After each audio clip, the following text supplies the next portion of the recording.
10 लाख रुपए इनाम देता हूँ, मेरे सामने कुरान पाक ऊपर से पढ़ के, जहां से मैं कहूँ पढ़ के दिखा दे, और किसी भी इल्मी मौजू के ऊपर मुकालमा कर ले, ताकि लोगों के सामने इसकी हैसियत वादे हो जाए। हमारा चैलेंज है, तू तर्जुमा करना तो बड़ी दूर की बात है, बगैर आराफ के कुरान पढ़ के दिखला, बगैर आराफ के हदीस तैयबा पढ़ के दिखला। ये मेरे सामने मैं कुरान पाक का सफा खोलूंगा, वो कुरान पाक का एक सफा ही ऊपर से देख के पढ़ के दिखा दे। ये ऊपर से देख के कुरान दुरुस्त नहीं पढ़ता। और मैं ये बात कहता हूँ, अल्लाह के फजल करम से 10 मिनट के अंदर तुझे जमीन के ऊपर गिरा के दिखाएंगे और तेरे इल्म का पोस्टमार्टम करके दिखाएंगे। तू नाजरा कुरान पढ़ना नहीं जानता, तू नाजरा हदीस पढ़ना नहीं जानता, तू कुरान का तर्जुमा करना नहीं जानता, तू हदीस का तर्जुमा करना नहीं जानता, तू सिद्दी है, तू अनानियत का पुजारी है, तू घमंडी है, तुझे इल्म का उठाने का तरीका नहीं आता। 1 घंटा ऑन कैमरा मेरे सामने बैठ जाए, 10 लाख रुपया नकद इनाम भी है, और उस 1 घंटे में मैं सिर्फ इससे कुरान ऊपर से देख के सुनूंगा और अरबी की इबारत ऊपर से देख के सुनूंगा। अगर सही सुना जाएगा हम इसको सच्चा मान लें। जी जी सरकार, ये कुरान है, आप अपनी मर्जी से कहीं से खोलें, मैं आपको पढ़ के बताता हूँ। वो कुरान मजीद के मुतालिक भी कहते हैं। और सरकार मैं उधर बाद में आऊंगा, पहले मैं आपको सिर्फ ये बताना चाह रहा हूं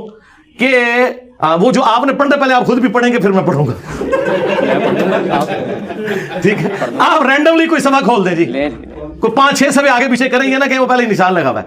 नहीं, तो मैं आपको बता रहा हूं कि जो बंदा इस लेवल पे उतरा हो कि जो ये बात करे कि इससे नाज़रा कुरान, मैं बता रहा हूं इसका कोई एंड रिजल्ट, मैं इसके बावजूद कि मैं इसे पढ़ सकूं, मैं ऐसे अपने हक में होने की दलील नहीं मानूंगा। उसकी वजह यह है, मैं कुरान का तर्जुमा आप जहां से कहेंगे ना, मैं अरबी भी पढ़ूंगा, तर्जुमा भी करूंगा, लेकिन मेरे तर्जुमे को उन्होंने नहीं मानना। उसकी वजह यह है कि बरेलवी देवबंदियों के तर्जुमे को नहीं मानते, देवबंदी अहले हदीस के तर्जुमे को नहीं मानते, अहले हदीस शिया के तर्जुमे को नहीं मानते। तो मुझे ना आप समझे कि उन्होंने सिंगल आउट किया, ये आपस में एक दूसरे को एक्सेप्ट नहीं करते, इसलिए इन चीजों का फायदा कोई नहीं है। अच्छा कोई बताए, मैं आपको नाज़िर वाला तो एक सवाल आपका हल कर दूं, अगर आपकी ख्वाहिश है तो मैं बता दूं। हाँ यार, ये तो आपने मशहूर आयात निकाल दी है ना, वो कह देंगे यार ये तो सूरह काफ है, ये तो जुम्मे का वजीफा है, तो ये अगर पढ़ेगा तो ये पढ़ता होगा इसलिए आता हो। कोई और सफा निकालो यार, कोई एक रूटीन से हट के सूरत निकालो ना। ये तो मैंने पढ़ दिया तो वैसे ही मेरे मथे लग जानी है कि इसको पहले ही आती है। कोई रूटीन से हट के कोई ऐसी सूरत हो जो वज़ाइफ में ना आती हो। ये कौन सी सूरत है? सूरत अहज़ाब निकाल ली है। हाँ ठीक है, ये सूरह अज़ाब ठीक है, नहीं लेकिन सूरह अज़ाब मारूफ है, लेकिन ये वज़ाइफ में नहीं आती। मैं अपने लिए कह रहा था, आपके लिए नहीं। यानी मैं सूरतुल काफ कहेंगे, वो कहेंगे सूरतुल काफ तो जुमे का वजीफा ये पढ़ता होगा तो जुबान पे चढ़ गई होगी। अब सूरतुल अज़ाब वो सूरत है जो किसी वजीफे में नहीं आती, इसके बारे में कोई हदीस भी नहीं है इस हवाले से कि आप जुमे वाले दिन पढ़ लें या रोजाना रात को सोने से पहले पढ़ लें, ये उस तरह नहीं है। आप रैंडमली इसका कोई सफा खोलें, मैं वहां से पढ़ना शुरू कर देता हूं। कौन से रुकू से? या अय्युहल्लज़ीना आमनू उज़्कुरू निअमतल्लाहि। मैं साथ तर्जुमा भी करता जाऊंगा, लेकिन फायदा कोई नहीं ना, फिर वो मानना तो इन्होंने है ही नहीं। करोड़ रुपया जीते सर, मैं तो नहीं बड़ी खुशी हो गई। पहली बात यार, बात पता क्या है जी यार, वो जिन लोगों की आप बात कर रहे हैं वो तो इंसानियत से घिरे हुए लोग हैं। तो बस मेरा तो ख्याल था कि आपको उनके बारे में यहाँ डिस्कशन भी नहीं करनी चाहिए थी। हमारे दिल दुखे में हैं, इतनी जो इंसानियत की तजलील के लेवल के ऊपर लोग हैं। मुझे तो एंड टाइम पे इन्होंने बताया कि ये बंदा वो है जो उससे इंटरव्यू करके आया, कि मैंने कहा यार इससे तो मुझे उस पर तो अफसोस नहीं, मुझे तो अफसोस इंटरव्यू करने वाले पे है कि किस तरह के गलीज लोगों के पास आप जाके इंटरव्यू करते हैं।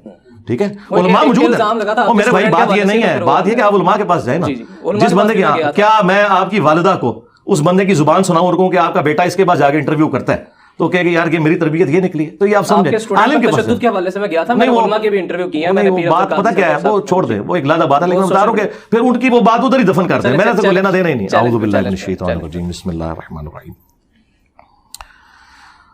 अऊज़ु बिल्लाहि मिनश शैतानिर रजीम, बिस्मिल्लाहिर रहमानिर रहीम। या अय्युहल्लज़ीना आमनू उज़्कुरू निअमतल्लाहि अलैकुम इज़ जाअतकुम जुनूद فأرسلنا عليهم ريحا وجنودا لم تروها وكان الله بما تعملون بصيرا۔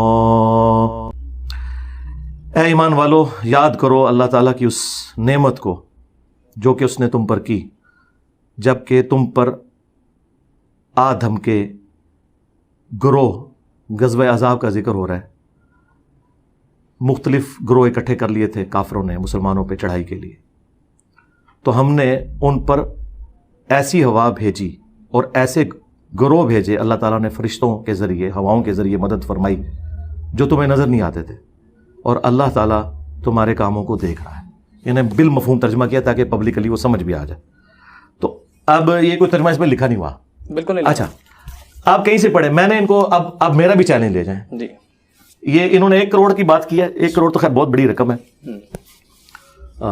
1 لاکھ کی تو میں بھی بات کر سکتا ہوں. جتنے لوگوں کو انہوں نے اپنا امیر چنا ہوا ہے, نہیں. تقی عثمانی صاحب, مفتی منیب صاحب, ساجد میر صاحب, تینوں بڑے فرقوں کے میں نام, ان میں سے کوئی بندہ مجھے قرآن دیکھ کے تلاوت میری طرح کر کے بتاتے. عربی لنگوسٹک میں بھی یہ نہیں کر سکتے, یہ مجہول پڑھتے ہیں. ایون ہمارے استاد تھے ڈاکٹر سرار صاحب, قرآن کے ماسٹر تھے, مجہول پڑھتے تھے. میں نے قرات سیکھی ہوئی ہے, پتہ کب آپ کی تاریخ پیدائش کس سن کی ہے؟ 2001 کی. ہاں, میں نے 1992 میں جب میں میٹرک میں تھا, میری داڑھی بھی نہیں نکلی تھی, میں نے قرات سیکھی تھی.